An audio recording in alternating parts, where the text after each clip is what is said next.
is rolling. So jump in the chat. Let me know you can hear me because that's important. Where you at? Do you see me? You got me? I see Mark says, where you at? Is that a joke? Can you see me? Can you hear me? I'm about to pop the Modelo. I just need someone to tell me I'm here. And you got me. So let me know. Take a second here, let a couple people in, and we'll get rolling here. We've been on for about 15 seconds.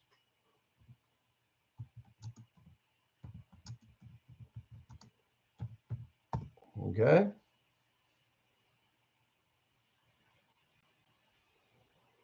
All right. Thanks, Carl, for jumping in. Appreciate it. Vinny Dalla. Whoa, my fraternity brother, Vinny. Man, I should have worn my DK colors from Geneseo State. Wow. That's a nice surprise on the YouTube. Hey, DK, all the fucking way. You better believe it. Hey, send this to the brothers at Geneseo. Let them know we're up here on YouTube. And La Casa Vegas. Mike is there. Mike, if you're in Vegas, you have to go to La Casa Cigars at Tivoli Village. You must go. Great humidor, walk in. Fantastic to be there. Carla. Wow, Carla. Great to have you back. Yeah, I just got back from Maui. Should put a little moisturizer on. Got a little bit of sun out there. I'll tell you all about that trip coming up here momentarily. Good to be back in the mainland, as they like to say, as I just got back from 5 days in Maui, right on the Kihei Beach. Happy to say the people of Maui are doing well. A lot of people ask me, did you go up to Lahaina, which burned to the ground? No, that's about 35 miles north. It'd be like if you lived in San Francisco or the Bay Area and 30 miles away, one town burned. You'd still go to San Francisco. You'd still go. If you're in LA and somewhere, God forbid, like Dana Point burned, right? You'd still go to LA. You'd still go to Disneyland. We go to Maui because we love the island. Got a couple of friends who have spots right on the beach, not above the beach, on the beach. So we're 35 feet away from the beach, which is nice. And had a good time. Saw a lot of whales. As I said, the original Surfer Bob's in. A lot of whales. You know, I'm not a big whale watching guy. We went on a dinner cruise that was supposed to take us to see some whales, and we saw some. But what was cool being on the beach in Kihei where the whales were jumping. So as we were out there boogie boarding, body surfing, the waves were 6 to 8 feet. One of my buddies got hurt pretty bad. He got crushed by a wave and tore up his side, had a black and blue near his ribs. So the water was pretty aggressive out there, but I had a good time, man. So welcome in, everybody. As you know, hit subscribe and like. That's the only rule we have, and share with friends. We're brought to you by Modelo, the #1 beer in America. #1, numero uno, Modelo, the fighting spirit. Whenever I have a sip, I think of Jim Plunkett. I think of Jim Plunkett whenever I have a sip of Modelo. Yeah. So college hoops is on tonight. LSU playing right now. I believe they're playing Kansas. I got Kentucky. Wow, that's just underway. So we'll keep an eye on this game. And thanks to Carl from the Benny and the Jet crew checking in. Everybody else who's jumping in here. Jorge from San Jose calls the local show. Appreciate that. Yes, the Golden Knights are better than the Sharks, Jorge. That is not a debatable topic here. But there's a lot of things I want to jump into. First, I have not been on this stream since the Super Bowl. Congratulations to Kansas City. It pains me to say that. I wanted them to lose. I didn't think they'd make the Super Bowl. And now the Kansas City Chiefs are officially a dynasty. They won 3 out of the last 5, 2 in a row. So just when we thought we had Kansas City dead, done, no dynasty, they become a dynasty. They do that at Allegiant Stadium on Raiders soil in their practice facility and at Allegiant Stadium. So that was absolutely awful, but I got to tip my cap to the Chiefs and Andy Reid because they won. And as much as I root against teams, as you know, I don't want certain teams to win. When they win, you know where to find me. I always congratulate the winners when they win a championship, and Kansas City was able to do that. Godspeed to the family of the woman who lost her life at the parade in Kansas City. That was awful. I cannot believe, well, I do believe it because we have so many mass shootings in this country. But the fact that there was a shooting at that parade in Kansas City was just heartbreaking. Heartbreaking. We don't get into politics much here on this live stream. We won't. And clearly, what happened there was horrific. And we should all be able to go to a parade and go there with our families and children and celebrate sports and not worry about getting shot and killed. And that happened in Kansas City. And I had a couple of callers who called in on the show and said, well, maybe we should move those parades indoors to the stadiums or the arenas. And no, you can't do that. 1 million people showed up for the parade in Detroit when the Red Wings came. You can't fit 1 million people in the Lions football stadium. You can't do that. You can't fit 1 million people in an arena that holds 20,000. No, we are Americans. We are not scared. We go to parades, and we just got to hope that a bunch of gangbangers or thugs or whoever they are. Remember, I use the word thugs 5 times a day.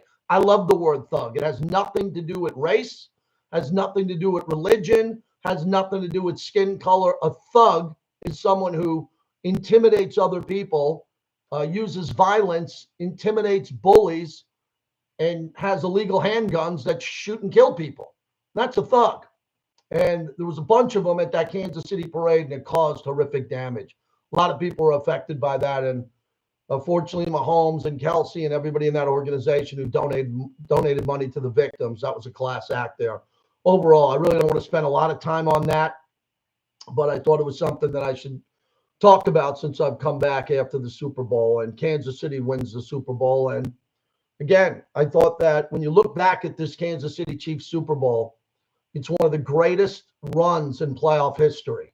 They beat Miami, and Miami was banged up. Remember, Mike McDaniel had a really good team, but they were banged up significantly. So if they weren't hurt as bad and that game was in Miami and Miami was at full strength, I think they could beat the Chiefs, but they didn't. Then the Chiefs went to Buffalo and Orchard Park and won, which they shouldn't have been able to do. Buffalo should have won that game. They didn't. Then they go to Baltimore, and Kansas City gets shut out in the second half of that game, and they still find a way to win. And then they go to the Super Bowl, and they almost get shut out. They get a field goal in the first half. That Super Bowl was not a great Super Bowl. It had a great finish. Overtime game. People didn't know the rules. Hey, by the way, how the fuck did no one know the rules of the Super Bowl overtime? Where the hell was everybody? Like, people really didn't know that if you defer, you get a chance to still score. Didn't everybody know going into the Super Bowl in the postseason that if the team scores on their opening drive, you get the ball and a chance to tie the game or win? Who the hell didn't know that? Now, I can see how people were confused at the clock as the clock was kicking down at the end of overtime for Kansas City. But who didn't understand that in the Super Bowl, both teams get a chance to possess the ball? Well, you know why? Because a lot of people who don't watch football all year long watch the Super Bowl. That's why it's the highest rated game of all time. So a lot of people just didn't understand that, hey, the team that gets the ball and scores, they don't win. The other team touches the ball. But I'm not shocked that people didn't know the rules. And I'm not ripping on Kyle Shanahan for not preaching to his team the rules. It didn't matter. All Kyle Shanahan had to do in overtime is say, go score or go stop them. There's not much more a football player needs to know than go score the football or go defend the football. You know, Kyle Shanahan knew the rules. He understood it. But Kyle Shanahan lost another big game where he had a double-digit lead. There's another one. Check. Kyle Shanahan loses a game where he has a big lead. Raider Allegiance said the refs ran down the rule before they flipped the coin for overtime. Yeah, I know it, but a lot of people weren't paying attention on TV. A lot of people were going to the restroom, getting more food, getting more beer. They didn't understand what was happening at that point in the time. Jorge says nobody is ripping Shanahan in the Bay. I'm surprised by that. I think a lot of Niner fans that I know are pretty pissed off that they lost the Super Bowl. And now we go into free agency, but first it'll be the combine. Combine's a big topic because there's a bunch of really good quarterbacks. And then after that, also now the franchise tag window is open. I want to get into that in the chat. If you got a player that you want to put in the chat that thinks you believe should be franchise tagged, let me know.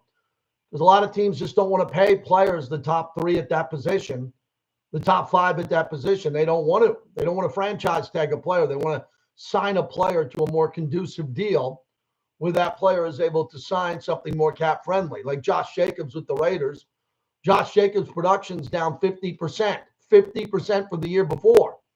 He'd be getting rewarded with the franchise tag, making top dollar. I don't want to mess with Josh Jacobs' money, but if the Raiders want to sign a deal that's more conducive to front loading it or making a more friendly deal, teams are more versed to doing it. I think Josh Allen, the defensive end out of Jacksonville, is the type of player I'd franchise tag. He had 17 and a half sacks. He deserves to be paid the top of his position. I'd franchise tag him and figure it out, as clearly Jacksonville's going to need some more players. But first topic that I want to hit on here after touching on the Super Bowl is Antonio Pierce's comments about Patrick Mahomes. Antonio Pierce, according to Pro Football Talk, danced very close to the line and potentially crossed it. I don't think he crossed it at all with his comments on how to defend Patrick Mahomes, the Chiefs quarterback. His public words, which reflect the things many players and coaches say privately. For now, the NFL hasn't commented on it, but I don't think that Antonio Pierce crossed the line. Basically, he's saying that the way the Pistons guarded Michael Jordan in the heyday, which was physicality, bumping him, not hurting him and injuring him, but bumping him and getting physical with him, is the way to do it. Now, the comment that's really going to mess up the NFL is when he said knocking the head off the snake. The NFL won't provide a soundbite with that. They don't want that to go crazy. Look, we are becoming a softer and softer sports society by the moment. We're just getting softer and softer. And if a head coach of a football team, in Antonio Pierce, who was a really good linebacker, won a Super Bowl, can't say that we got to get after the quarterback, what the hell are we doing watching football? Okay, if he said we want to injure the quarterback, that's worthy of a fine. When you want to knock off the head of the snake, that is a way of saying we want to get physical with the best player on the team, the quarterback on that team. I have no problem with that. But I think Antonio Pierce obviously came to a crossroads on a podcast where he was very excited and fired up about what was going to happen there and spoke from the heart. And that's who AP is. And again, I don't want to say AP because I call him coach. But do you think this is a big deal, what he said? I'll put that in there into the chat. When Antonio Pierce went out and said that, according to Mike Florio at Pro Football Talk, he said it's safe to assume the Raiders will hear from the league office now, or at least the next Raider-Chief game as it approaches, or both. The message will be simple and clear. If any effort to apply extra physicality to Mahomes is detected, flags will be thrown. Fines will be levied and suspensions will be imposed. Yeah, I'm fine with that. If the Raiders go into that game and they want to cross the line, which I don't think they will, with Patrick Mahomes, they're always going to get physical with him. You got a head coach in Antonio Pierce who is demanding physicality, and you got the leader of the team, Max Crosby, who has a rivalry with Patrick Mahomes, and Mahomes is winning that rivalry heavily because he's winning Super Bowls. So is this pretty much nothing, or is it a big story in your opinion? Raider Ryan, good to hear from you. You say, I love our coach AP and how he's bringing the old ways of physicality, putting fear in the opponent's minds, about to come to playoffs. But now it's time to be quiet and show us now. Yeah, I would agree with that. That's what you need to do. But I have no, look, Antonio Pierce, they just hired Joe Philbin, former head coach of the Miami Dolphins, a really hard-nosed guy, no-nonsense guy. And they have a no-nonsense guy in the building in Marvin Lewis, another former head coach. So I think Antonio Pierce is the mouthpiece of the Raiders and the head coach of the Raiders.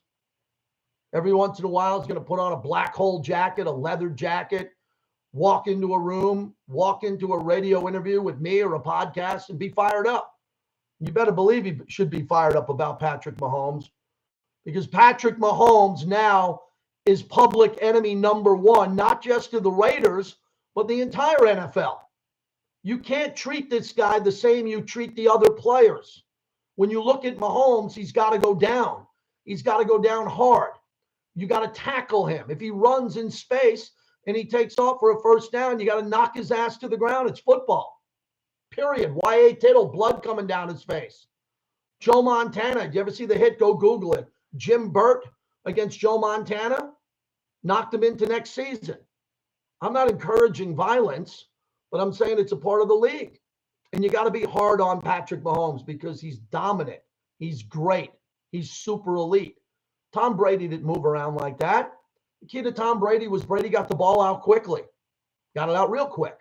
And if you push Brady up the middle, if you pushed him up the middle, Brady had a tough time because he didn't have a lot of lateral movement. He could move around in the pocket, step up and side to side, but he wasn't going to take off and run. Mahomes takes off and runs.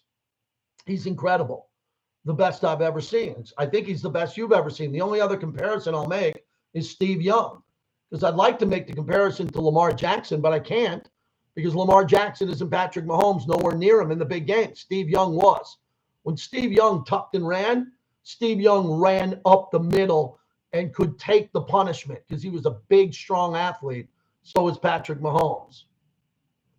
Jesus Vargas says you have to set the tone on defense. Absolutely. Absolutely. OG says Charmin ass Florio. No, Mike Florio's a good guy. I know Mike. I know Mike well.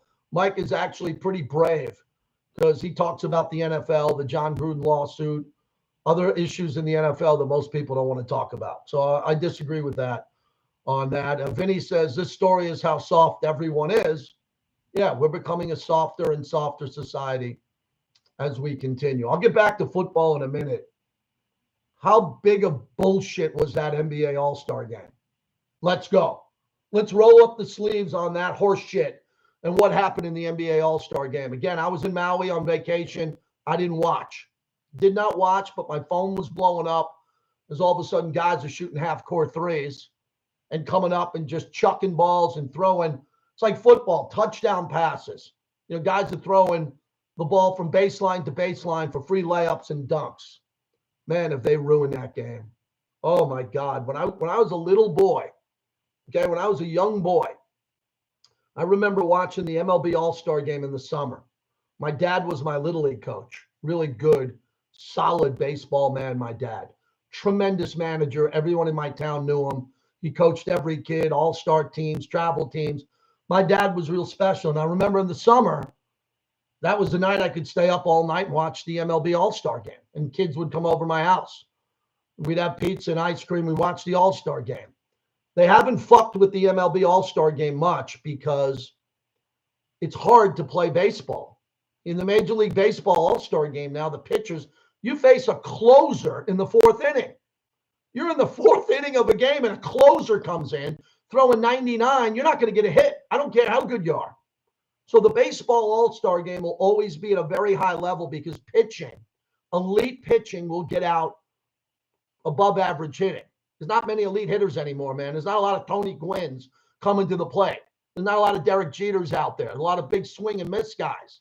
A lot of big double and home run guys out there. They make out in the All-Star game. So baseball's All-Star game is fine. It's great. I love it.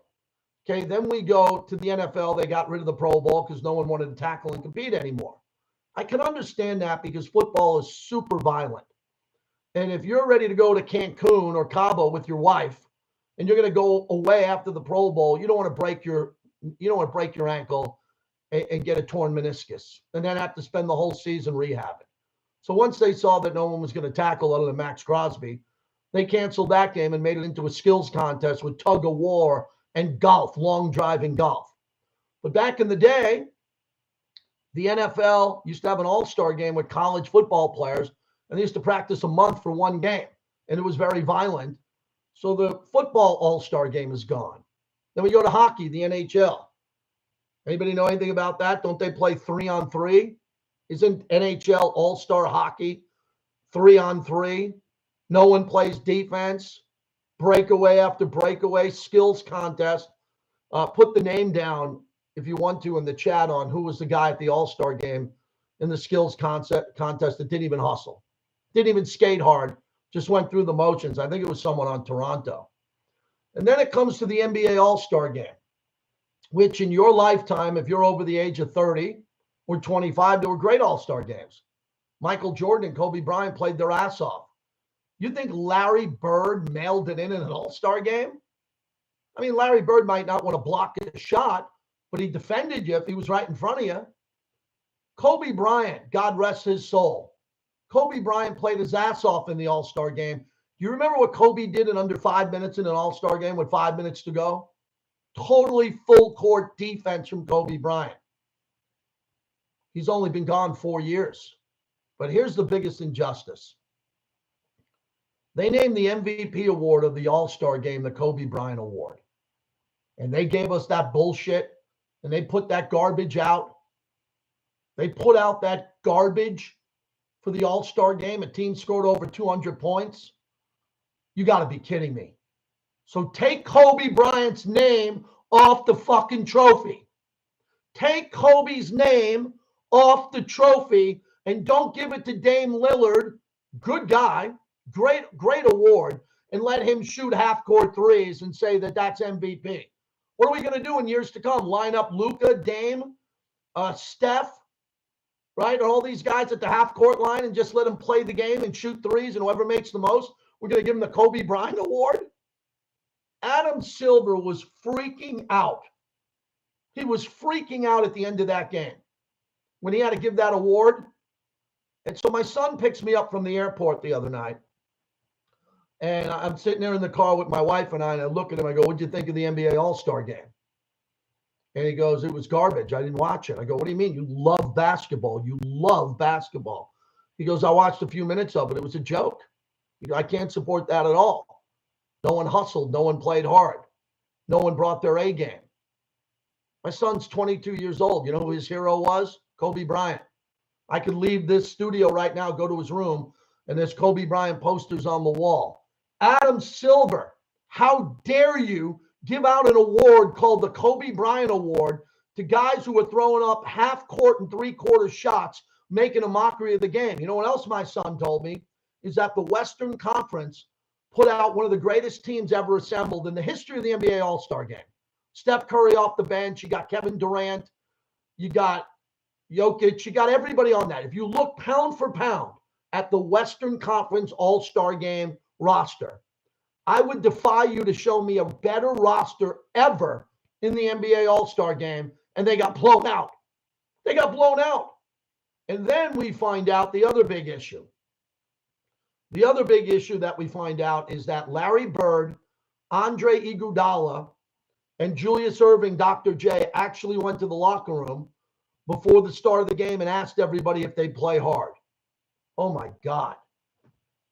Larry Bird went into a locker room and said, hey, guys, take this seriously and play hard. And these clowns, these Instagram warriors, these butthurt social media divas looked at Larry Bird, was like, no, we're not going to play hard. We're not going to play. We're not going to defend. We're not going to do anything. And normally, I didn't watch the game, but in the final, 2-3 minutes of the game, they played defense. They didn't need to, and this game was a blowout. So when you look at what happened here in the NBA All-Star game, you got to get rid of the All-Star game. You got to punish the players. You do. You got to take it away for a year. That's all I'm saying. I don't know what else to tell you. If you have another idea, give it to me. And don't tell me make this into a skills challenge. That's bullshit. If LeBron James won't participate in the dunk contest, go to hell with this skills challenge bullshit. If LeBron isn't going to participate. So I'd say you take it back for a year. You take it back. You Adam Silver, you say, we're not playing the All-Star game until you guys decide you're going to play.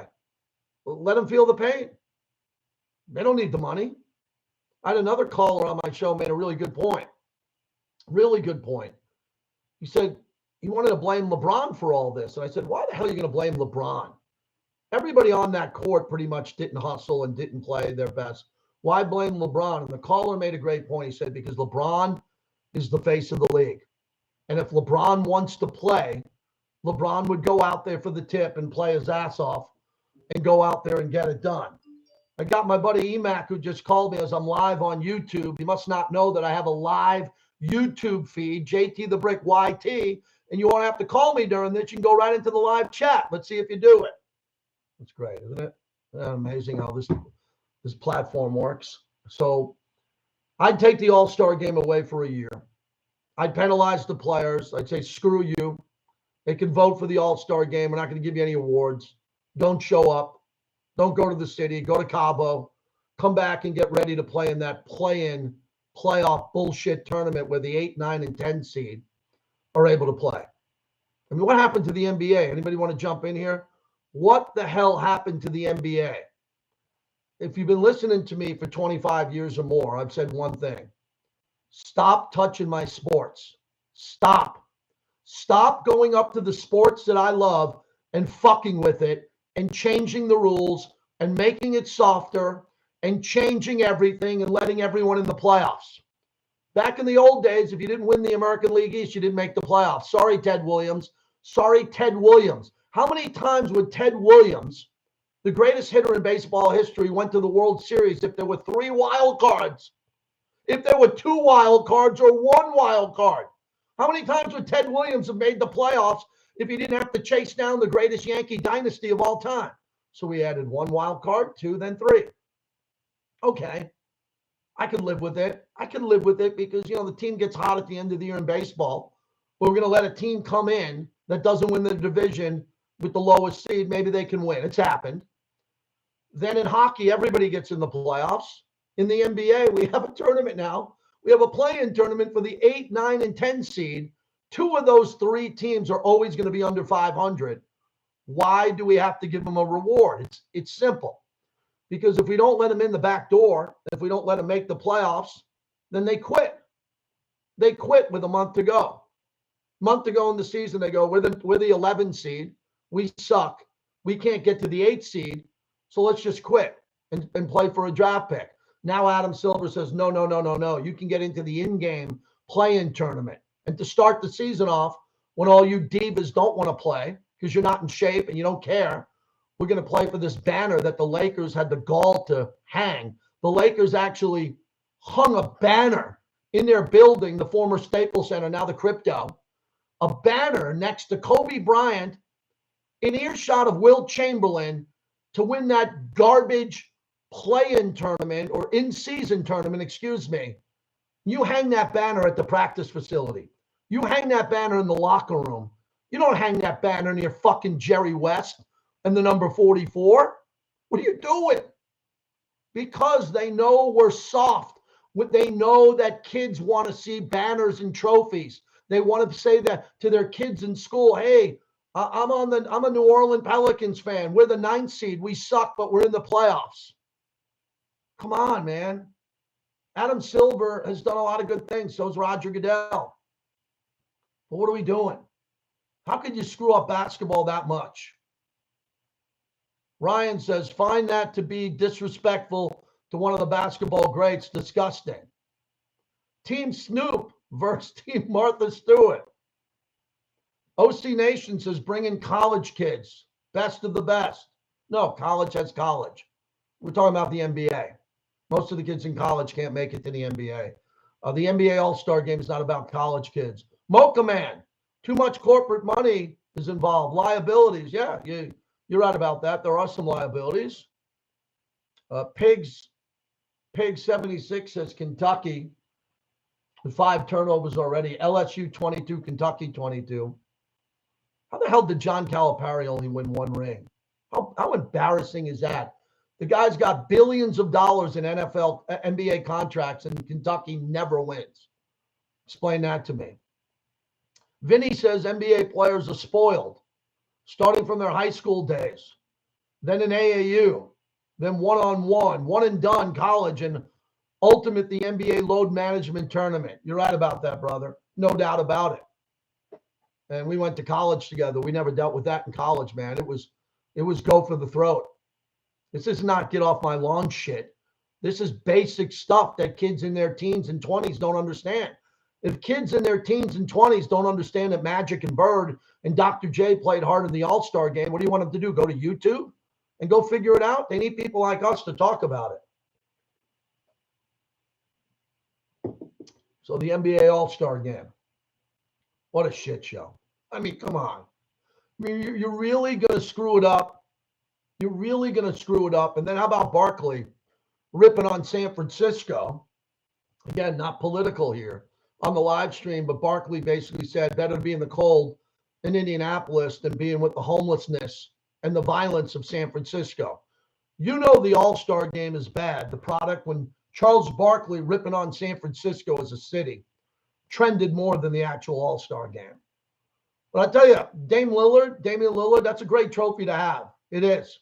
You can go in a trophy room and see the greatest trophies in sports. To have the Kobe Bryant Award on your mantle, to be the MVP of the NBA All-Star game used to be so big. What a great trophy that is. If I played in the NBA, a lot of these guys have multiple championships. Steph, Durant, LeBron. They all wanted the MVP of the All-Star game because as kids, they grew up and the MVP of the All-Star game was Jordan and Kobe and Iverson and all these great players. So they played for the trophy, but only one can win the trophy. Adam Sweeney. If you can't listen to those guys, you can't listen to anyone. Yeah, you're right. You can't listen to Larry Bird when he comes into the locker room. Then you're ultimately disrespectful. All right, man. Throw another couple of topics in the chat if you'd like me to hit on something else here. I love this format. How much better is this than being on radio certain nights of the week? I'm doing 2 or 3 nights a week, 5 days during the week. This is good for me. I'm on Mad Dog Sports Radio Sunday, Monday, some Tuesdays, and this is better than anything on at night, in my opinion. We've had the longest running show at night in the history of sports talk. I think 45 minutes or 50 minutes of going hard without taking a commercial break and doing all that is the equivalent of a 2-hour radio show. So I like it. And clearly getting my voice back from my Maui trip. Lorenzo says, will the NBA expand to Vegas? It's a done deal. Done deal. They're building an arena out here. It's going to be magical. It's going to be better than T-Mobile, which is a nice arena. LeBron will probably be a part of the expansion team. The NBA is 1,000% coming to Vegas, and it'll be an expansion team because, I always thought that the Timberwolves or the Pelicans moving here would be good, but the Raiders are different because the Raiders are a global brand. You can move the Raiders here. It's a hub for the Raider fans in Oakland and LA and the West, so it works out well. Raiders are doing unbelievable financially with that stadium. You saw the Super Bowl. But when it comes to moving a hockey team or an NBA team or even a baseball team, it's hard because people don't want to have another team here that was a team that went out of business in another city. They want expansion. Look at the Golden Knights. It was easy for me to become a Golden Knight fan because they're an expansion team. If they moved from Atlanta or Quebec, or they moved from another city, I wouldn't have been a Golden Knights fan. I would have said no. I'm still an Islander fan from my youth. But when the Golden Knights came here, it was fantastic. And when people ask me about the A's coming here, I'm trying to mellow a little bit on it. If you don't know the story, the A's ran the Raiders out of Oakland. Wasn't the Raiders run out of Oakland? Mark Davis was negotiating with the Oakland A's on a 10-year lease for both of them to negotiate to have a standalone baseball stadium and a standalone football stadium. And without telling the Raiders, the A's signed a 10-year lease behind the Raiders' back and forced the Raiders to go to L.A. Remember, the Raiders were going to Carson. They won the vote. They won the vote in Carson with the Chargers. The Raiders and the Chargers were going to play in the same building and share it. But Jerry Jones blew up that deal. It's going to be an amazing documentary. Stan Kroenke came in and told Jerry, I can do the deal on my own. I don't need any funding to build SoFi Stadium and bring the Rams. And they did it. And it was the best thing to ever happen to the Raiders. The best thing to ever happen to the Raiders was not playing in Carson, California, and to play in Las Vegas. Oh, my God. I mean, I know that story intimately. I was involved with it behind the scenes. Commuting back and forth to Oakland for 17 years. Never wanted to leave Oakland. I would have commuted there the rest of my life. But once they ended up moving, the Raiders now are a gold mine for the NFL, let alone Mark Davis. You understand the franchise value now of the Raiders compared to Oakland? You understand the difference in the numbers, but the Raiders won in Oakland. And they won in LA, and they're not going to be where they need to be until they win in Las Vegas, and I hope they're going down the right road there. Ryan says, hey, JT, what are your thoughts about Joe Philbin getting the position I believe Hugh Jackson was supposed to get? Not really. I think Joe Philbin, former head coach, I like Hugh. The connection to Joe Philbin, I don't know how he got the job over Hugh Jackson, but as a former head coach, and offensive line coach for the Dallas Cowboys, and then he did some work with Ohio State. Highly thought after. So I don't know the politics behind the deal. I have no idea what happened there. Ace Boogie. What happened with the A's moving to Vegas? They're reportedly moving to Vegas. They're going to implode the Tropicana Casino, and they're going to build an A's baseball stadium on the corner of Las Vegas Boulevard in Trop, which I think is going to be a disaster. Could be great, but believe me, if you saw the strip traffic for the Super Bowl or F1, it's not something that everybody else is in love with. The A's have not moved the needle at all in Vegas, at all. No interest, none, because of their owner, John Fisher, who's a terrible owner. If he sold the team and there was new ownership, I think the Oakland A's, and they become the Las Vegas A's. And you don't have to keep the name A's. The name A's is a legendary name. Okay, if you go from Kansas City to Oakland, if you want to call it the Athletics here, go ahead and call it. I'll be there when the Yankees play. I'll be sitting right behind home plate when the Yankees play in Vegas. I probably won't go to many other games other than that, but that could change. That could change if John Fisher sells the team. If he sells the team to a better owner, I'll never know what's going to happen there. The NBA in Las Vegas is great. LeClown, not a part of it. Priceless. No, LeBron's going to be a part of it. LeBron's going to be a minority owner. He's going to be in ownership. He's going to be involved in ownership. LeBron has planted his flag in Las Vegas for the NBA, and LeBron's going to get the deal. Adam says, do we get Hugh under a different capacity? I don't know. Again, Hugh's really tight with Marvin Lewis. Marvin Lewis is very tight with Antonio Pierce. I don't get involved with who the Raiders hire as the coach. I do the pregame, the postgame, the head coach interview, a couple of podcasts for the Raiders. I do not get involved with who the people I'm going to work with are. It's something that I think everybody should learn about in life. I don't care who your coworkers are, who your bosses are. Whoever you do, I show up for work. I kick ass. I come to work every day, no matter who the coach is. I think this is going to be my 15th coach with the Raiders in 26 seasons coming up. A lot of turnover. I'm hoping there's no turnover with Antonio Pierce. I hope he's the right one. Quickly, Daytona 500. I had Larry McReynolds on the show earlier today, the legendary crew chief of Dale Earnhardt. Byron winning the race under caution, the rain delay. The NASCAR numbers are down tremendously, ratings, because they had to delay it from Sunday to Monday, which is unfortunate. I love NASCAR. I'm not going to do a lot of NASCAR here, but I'm definitely going to mention the Daytona 500. If anybody here wants to mention the Daytona 500 or how to fix NASCAR or what to do with NASCAR, I'm fine with that. I love NASCAR, man. It's a great gap for me. It shortens the gap between the end of the NFL season and the start of baseball. So I DVR every NASCAR race, Talladega, Daytona, a couple of the races, and if it's exciting, I watch it, but it's clearly not the sport that it used to be. Will I be at the Silver and Black Gala in March? I will be at the Silver and Black Gala in March, no doubt. I'll be there. It's in Vegas. Normally anything that happens in Vegas, I'm a part of there, which I really enjoy. So that's a lot of fun there. Finally, the quarterbacks. Here's the quarterbacks I think that go in order in the NFL draft. Number 1, Caleb Williams.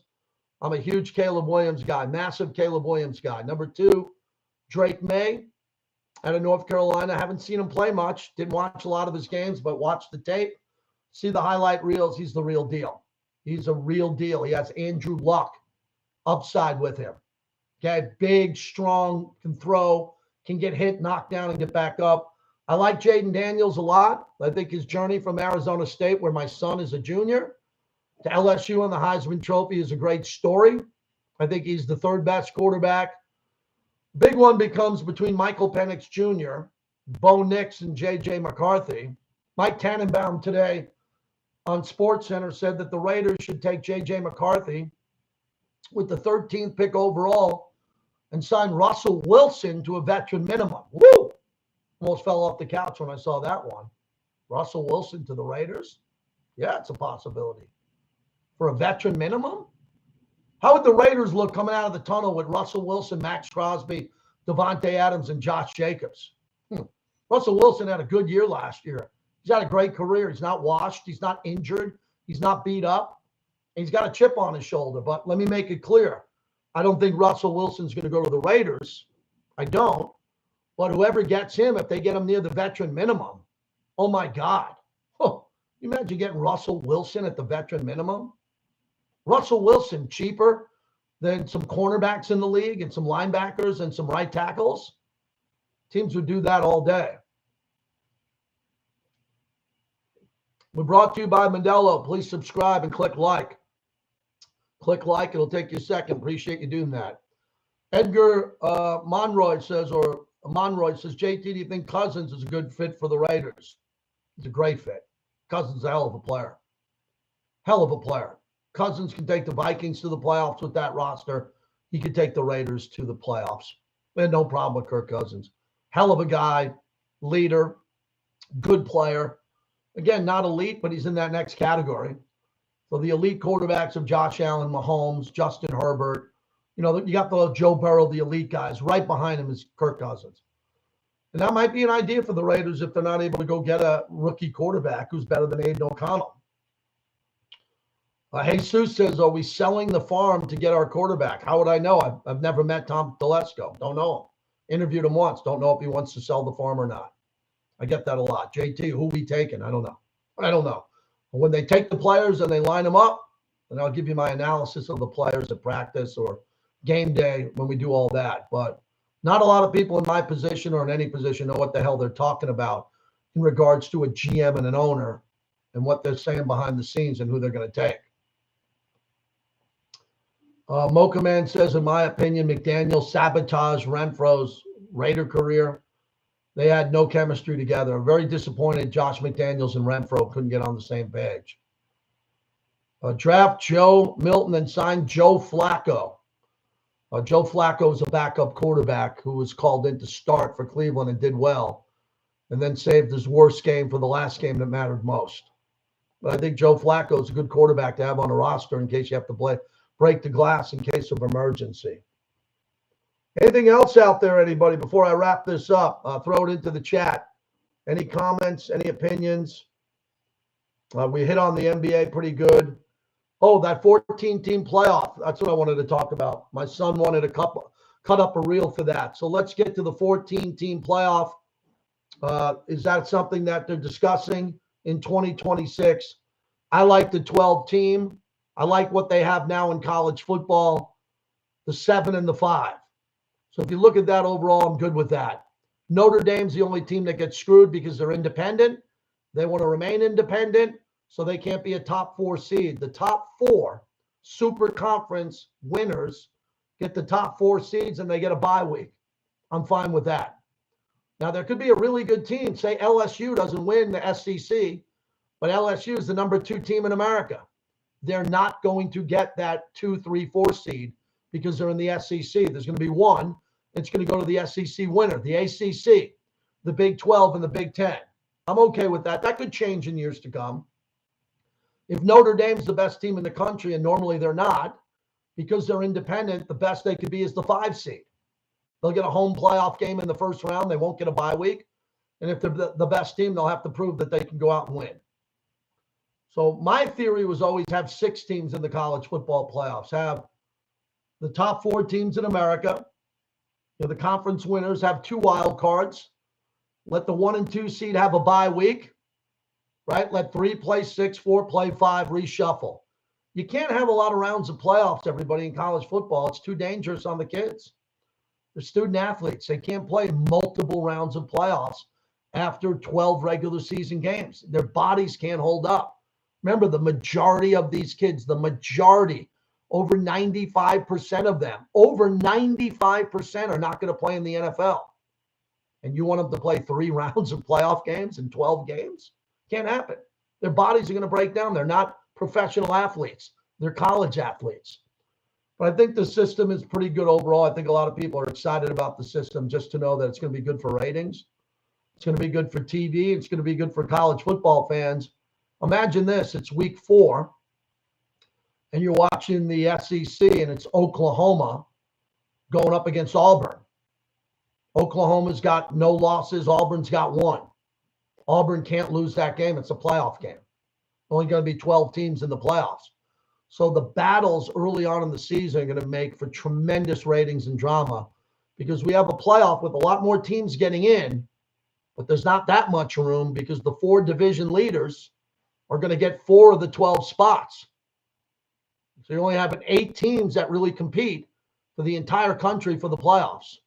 And the Pac-12 is screwed. Washington State, you know, when you look at Oregon State and some of the schools there and the problems that they're going to have because they're without a conference, that's going to hurt them too. Moko Man says, JT, thanks for all you do. Appreciate you. Please fix audio. I have some clipping issues. I didn't know about that at all. So let me know if there's any clipping issues. I'm standing far away from my microphone. You know, I'm not on top of it, so that shouldn't be a problem. Johnny B. Truckin, JT, who do you want in the draft? If a quarterback isn't there, offensive lineman. If you're asking me Raiders stuff, it's always offensive line. The Raiders need an offensive line starter.